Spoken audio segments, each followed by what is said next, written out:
இந்து மதத்தின் ஆகம விதிப்படியிலே, இந்து மதத்தின் அடிப்படை தத்துவத்தின் ரீதியாக ஒரு மனிதருக்கு தங்கத்திலே கவசம் வைக்கிறார்கள் என்று சொன்னால், அதுவும் புரட்சித் தலைவி அம்மா அவர்கள் கையாலே தமது தெய்வ திருமகன் அவர்களுக்கு வைத்தார்கள் என்று சொன்னால், அவர் மனிதராக இருந்து புனிதராக மாறிய ஒரு சித்தர் என்பதை இந்த உலகத்துக்கு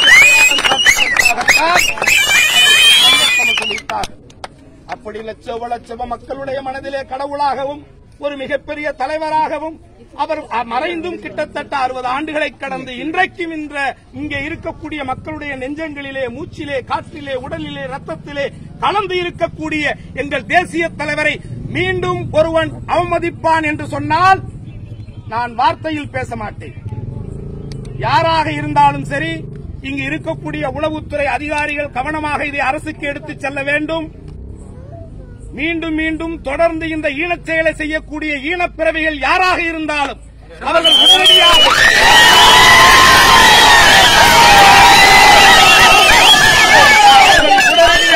சட்டத்தின் முன்பு நிறுத்தப்பட்டு அவர்கள் மீண்டும் இது போன்ற ஈனச் செயல்களை செய்யாத வண்ணம் நடவடிக்கை எடுக்க வேண்டியது காவல்துறையினுடைய பொறுப்பு என்பதை நான் மிக மிக தாழ்மையோடு கேட்டுக் கொள்கின்றேன். மீண்டும் இதுபோன்ற சம்பவம் இந்த கீழடியிலே நடக்குமேயானால், இந்த கீழடியினுடைய வரலாறு இன்றைக்கு உலகம் உற்று நோக்கிக் கொண்டிருக்கிறது. அந்த உலகம் உற்று நோக்கிக் கொண்டிருக்கக்கூடிய அந்த கீழனுடைய வரலாறுடைய மூத்த குடி இந்த முக்குளத்தோர் குடிதான் என்பது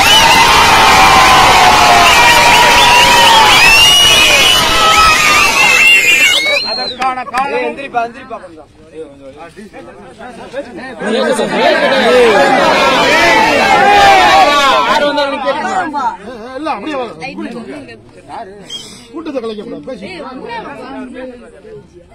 ஆகவே நம்மை பொறுத்தவரை தெய்வ திருமகனார் அவர்கள் சொன்னது, நாம் யாருக்கும் தாழ்ந்தவர் அல்ல, நமக்கு யாரும் தாழ்ந்தவர் அல்ல என்ற மனிதநேய தத்துவத்தை இந்த மண்ணிலே விதைத்தவர்.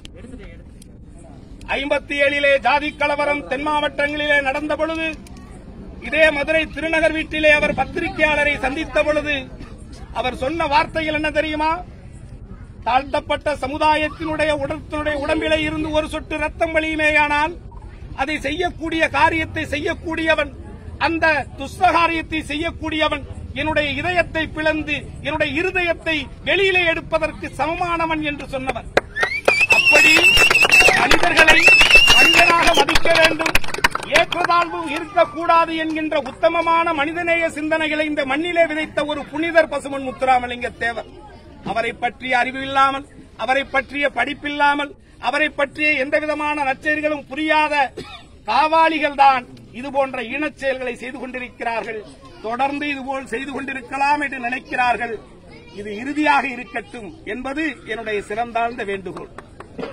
சாதி மிரண்டால் காடு கொள்ளாது என்பதை அதிகாரிகளும் புரிந்து கொள்ள வேண்டும். என்னை பொறுத்தவரை 11 ஆண்டு காலங்களாக புரட்சித் தலைவி அம்மா அவர்கள் இந்த முக்குளத்தோர் சமுதாயத்தினுடைய பிரதிநிதியாகத்தான் எனக்கு இந்த அடையாளத்தை கொடுத்திருக்கிறார்.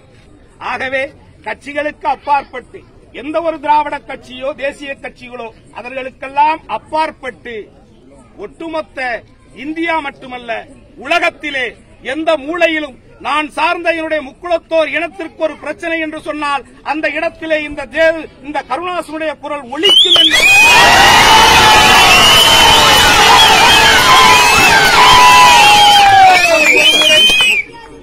பிறப்பதும் ஒரு முறை, இறப்பதும் ஒரு முறை.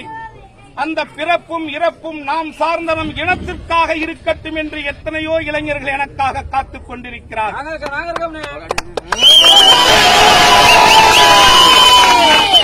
வாக்கு அரசியலுக்காக இந்த கூட்டம் அல்ல, இது எங்களுடைய இனத்தினுடைய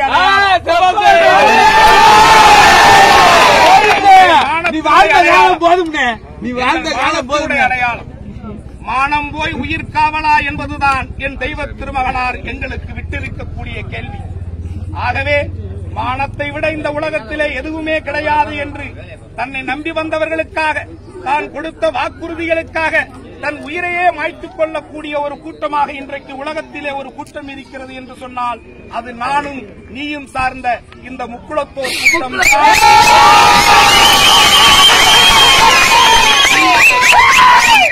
அந்த விதத்திலே மாண்புமிகு காவல்துறை அதிகாரிகளுக்கு மீண்டும் என்னுடைய வேண்டுகோளை நான் சமர்ப்பிக்கின்றேன். உடனடியாக இந்த ஈனத்தனமான செயலை செய்த ஈனப்பிறவிகளை உடனடியாக நீங்க அடையாளம் கண்டு அவர்களை சட்டத்திற்கு முன்பாக நிறுத்தி அவர்கள் மீது மிக மிக கடுமையான ஒரு தண்டனை நீங்கள் வழங்க வேண்டும்.